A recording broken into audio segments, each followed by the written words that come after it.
नांदेड जिल्हा मध्यवर्ती सहकारी बँकेच्या बिलोली शाखेच्या इमारतीचा लोकार्पण सोहळा ज्यांच्या शुभ हस्ते आज उद्घाटन झालं ते राज्यसभेचे खासदार आपल्या बिलोलीचे सुपुत्र डॉक्टर अजितजी गोपछडे ज्यांनी आपल्याला संबोधन करून त्यांना एक पुढचा कार्यक्रम होता म्हणून गेले ते डॉक्टर गोपछडे,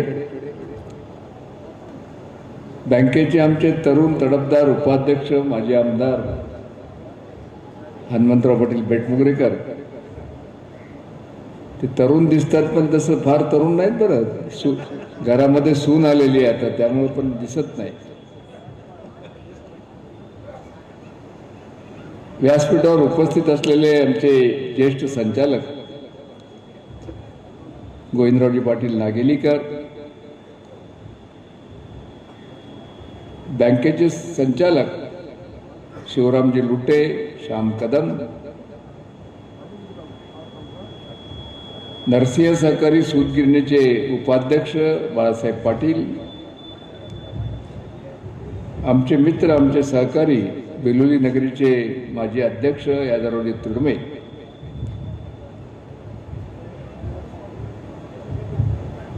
बिलोली मार्केट कमिटीचे सभापती चिरंजीव रवी पाटील खतगावकर,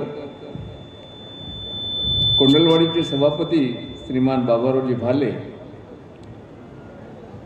बिलोलीचे उपसभापती आनंदराव बिराजदार गुरुजी, कोंडलवाडीचे साईनाथ निवळे, आमचे युवा कार्यकर्ता भास्कर बिलवंडे, आमचे बालाजी पाटील नागनीकर, राजू गंदीगुडे, सुनील बेजगंबार, आमचे मित्र 1980 पासून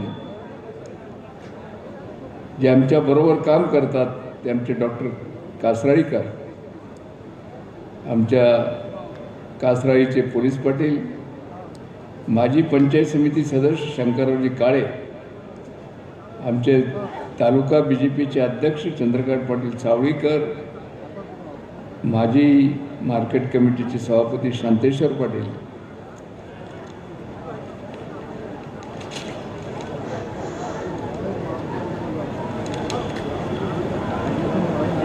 माजी जिल्हा परिषद सदस्य गणेश पाटील मरकेले, विश्वनाथ पाटील समन, रमेश शेटकर, नागनाथ अनंतवाड, डॉक्टर लखमापुरे, गंगाधर भिंगे, आमचे माजी सभापती कोंडलवाडी इंद्रजित तुडमे, साईनाथ अंकतवाड, आमचे जुने कार्यकर्ते हज्जप्पा पाटील, अभिजित तुडमे,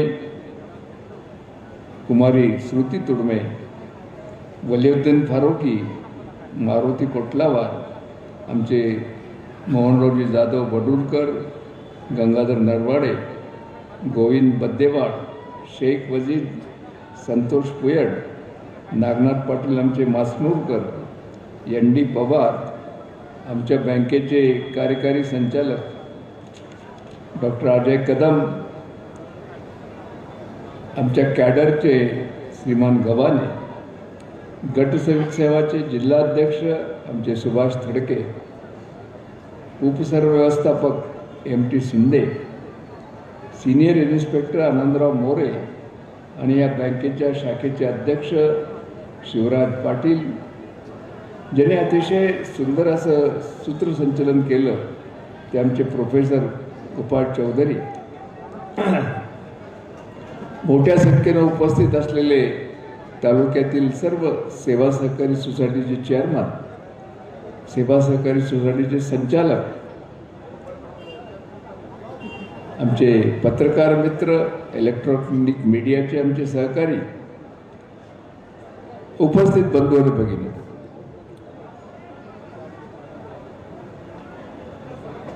अतिशय सुंदर अशी इमारत बिलोली शहरामध्ये नांदेड जिल्हा मध्यवर्ती सहकारी बँकेची झालेली आहे.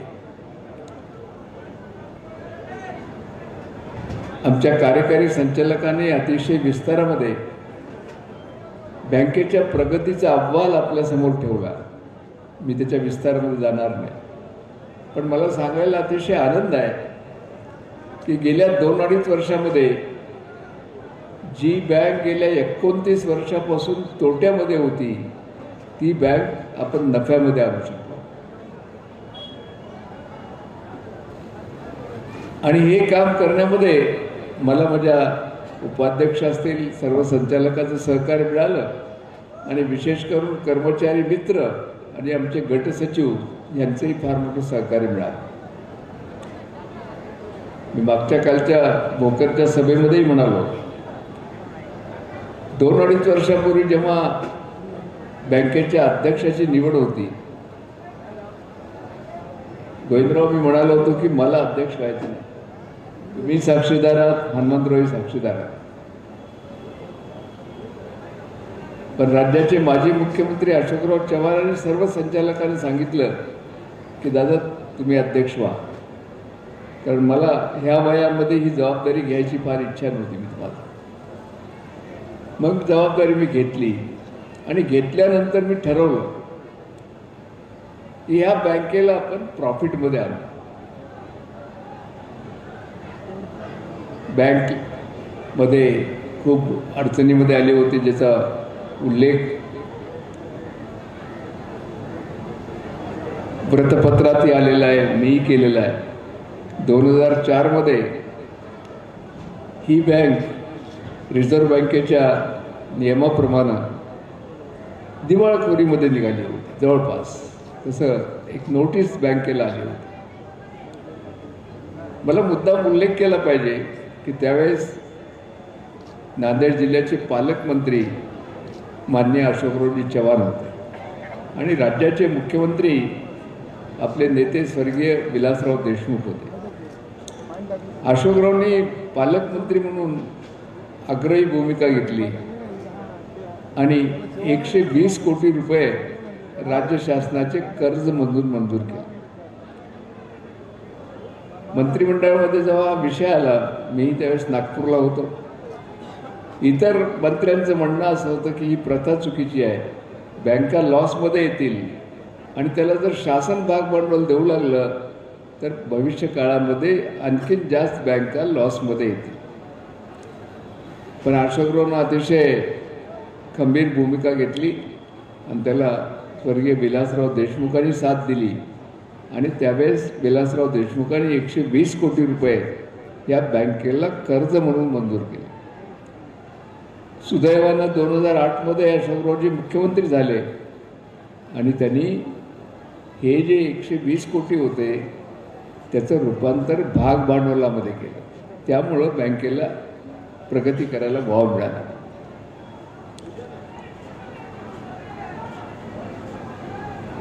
गेल्या 10 वर्षापूर्वी हे आमचं संचालक मंडळ आलं. पहिल्यांदा आमचे श्रीनिवास गोरटेकर स्वर्गीय, त्यांना मी अध्यक्ष केलं. नंतर आमचे कंधारचे आमदार प्रताप पाटील चिखलीकर होते. गोविंदरावजी आपणही होता. पहिला ठराव आम्ही हे घेतला की बँकेच्या मीटिंगचे भत्ता घ्यायचं नाही, चहा पाणी देखील घ्यायचं नाही. आणि 5 वर्ष आपण भत्ते घेतले नाहीत. चहा प्यायचा असेल तरी आम्ही स्वतःच्या पैशातून पिला, पण बँकेचा चहा घेतला नाही. त्याच्यामुळे काय फार मोठं प्रॉफिट होते असं नाही, एक शिस्त लागली पाहिजे. कर्मचारी आमचे खूप कमी झाले. आज आम्ही 160 कर्मचाऱ्यावर ही बँक चालवतो. खरं तर 500 कर्मचारी असायला पाहिजे. पण सर्व संचालकांना अतिशय काटकसरीनं सगळं केलं आणि जसा की उल्लेख हनुमंतरावजींनी केला, अशोकराव पालकमंत्री होते त्या काळामध्ये त्यांनी मोठ्या प्रमाणात मदत केली आणि गेल्या 2-2.5 वर्षामध्ये राज्याचे स्वर्गीय उपमुख्यमंत्री अजितदादा पवार आणि सहकार मंत्री बाबासाहेब पाटील या दोघांनी मदत केली आणि बँक आत्ताच म्हणाल्याप्रमाणे यावर्षी ढोबळ नफा 53 कोटी 70 लाख रुपये. आता आमचे अजित गोपछडे म्हणाले की बा याच्यावर विश्वास ठेवा की नाही, कारण अजित गोपछडे कधी बँकिंगशी फार जुळलेली नाहीत.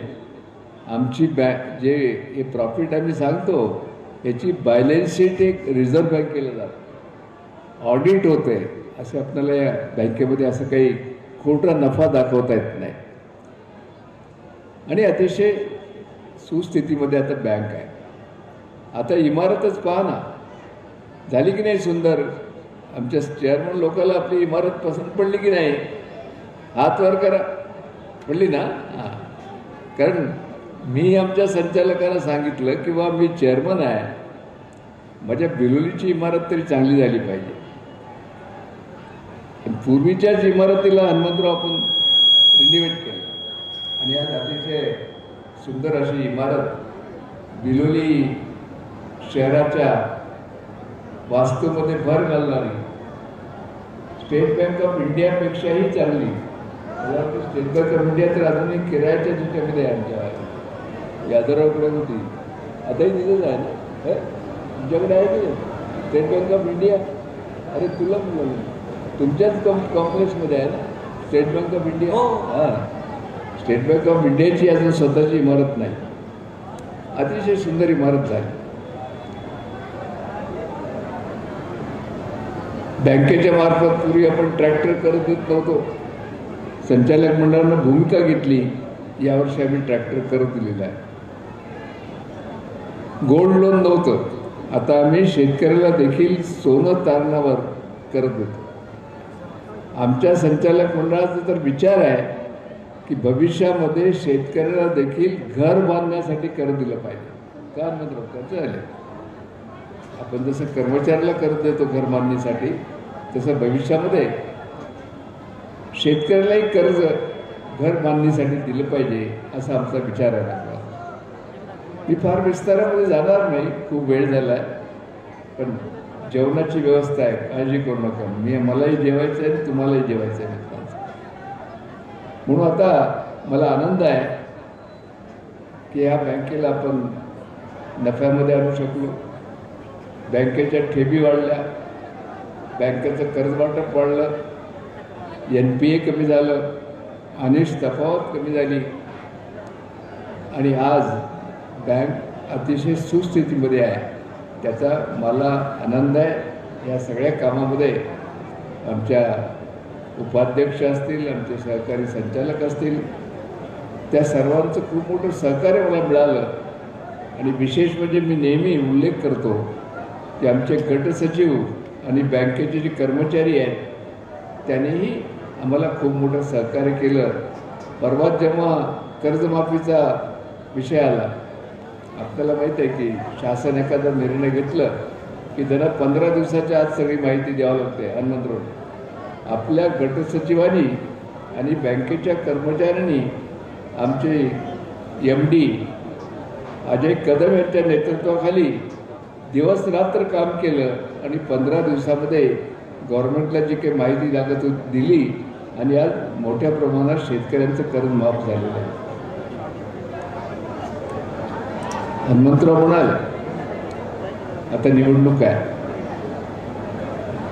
तुम्ही एका पक्षात आहोत, आम्ही एका पक्षात आहोत. हनुमंतराव सहकारामध्ये पक्ष नसतो. तेव्हा जेव्हा आमदारकीची निवडणूक येईल तेव्हा पक्ष जातात. सहकारामध्ये आपल्याला चांगलं काम करायचं आहे. कुण्याही पक्षामध्ये चांगले लोक असतील तर त्यांना घेऊन आपण काम करू, त्याच्यामध्ये काही अडचण नाही. आणि आता मला तर उभा राहता येत नाही, तुम्हाला माहिती नाही, रवींद्रभाई उभा राहता येत नाही, प्रतापरावला उभा राहता येत नाही, आम्ही 7-8 जण बाद आहोत. आता कारभारी तुम्हीच आहात.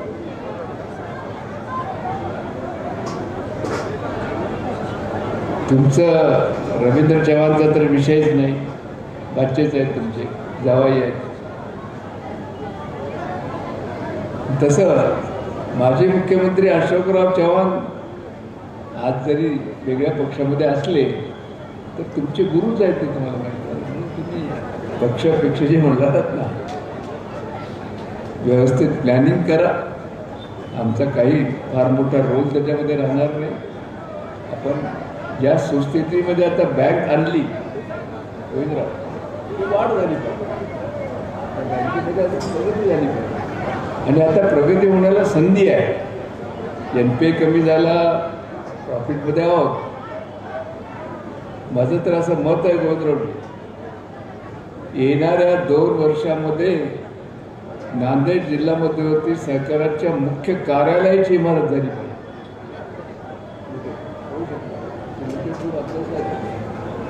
मी आमच्या MDने सांगितलं की यावर्षी तुम्ही त्यासाठी ज्याला बिल्डिंग ठीक आहे,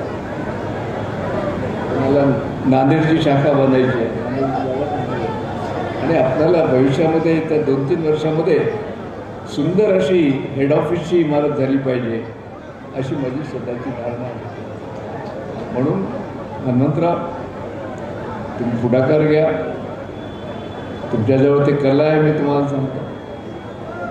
दिसायला लहान मूर्ती आहे, पण कलाकार आहेत मी तुम्हाला सांगतो. म्हणून आपण येणारी निवडणूक आपण सगळ्याशी चर्चा करा, आपण एकत्र बसू, काय करता येईल ते मार्ग काढू आणि या बँकेचं वैभव वाढलं पाहिजे आणि ही बँक आणखीन सक्षम झाली पाहिजे आणि जिल्ह्यामधल्या शेतकऱ्यांना आपल्याला कर्जपुरवठा करता आला पाहिजे, अशी माझी मनापासून इच्छा आहे.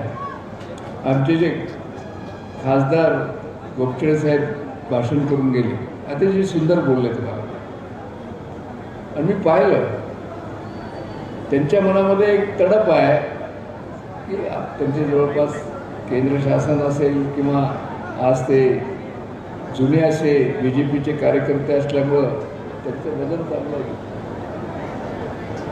त्यांचा मनापासून इच्छा आहे की बिलोलीची प्रगती झाली पाहिजे, मोठ्या प्रमाणात फंड्स आले पाहिजेत. आपण त्यांचे सहकार्य घेऊ, तुम्हाला काय अडचण नाही. आपण मित्रपक्ष जाऊ, त्यांचंही आपल्याला सहकार्य घेता येईल आणि त्यातून बिलोली तालुक्याची प्रगती झाली पाहिजे, हा सर्वात महत्त्वाचा विचार आमचा आहे. म्हणून आपण सर्वजण एकत्ररित्या विकास कसा होईल यासाठी नियोजन करू आणि सगळ्यांच्या सहकार्यातून बिलोली तालुक्याची जे काही विकासाचे प्रश्न आहेत ते सोडवण्याचा आपण प्रयत्न करू. खूप मोठ्या संख्येनं आपण आला, खूप उशीर झाला. खरं तर राज्याचे सहकार मंत्री बाबासाहेब पाटील येणार होते, पण अचानक त्यांना मुख्यमंत्र्याचं काहीतरी काम निघाल्यामुळं ते आज येऊ शकले नाहीत, म्हणून त्यांनी शुभसंदेश दिला. अशोकरावजीचाही या ठिकाणी शुभेच्छा संदेश आलेला आहे. आपण सर्वजण एवढ्या मोठ्या संख्येनं उपस्थित राहिलात, नेहमी मला आशीर्वाद दिलात. मागच्या वेळेस तर या मतदारसंघातून मी बिनविरोध निवडून आलो संचालक म्हणून. त्याच्या पहिल्याच्या वेळेसही तुम्हाला माहीत नाही, माझ्या विरोधात फक्त 2 की 3 मतं. लोकांचं प्रेम आहे, विश्वास आहे.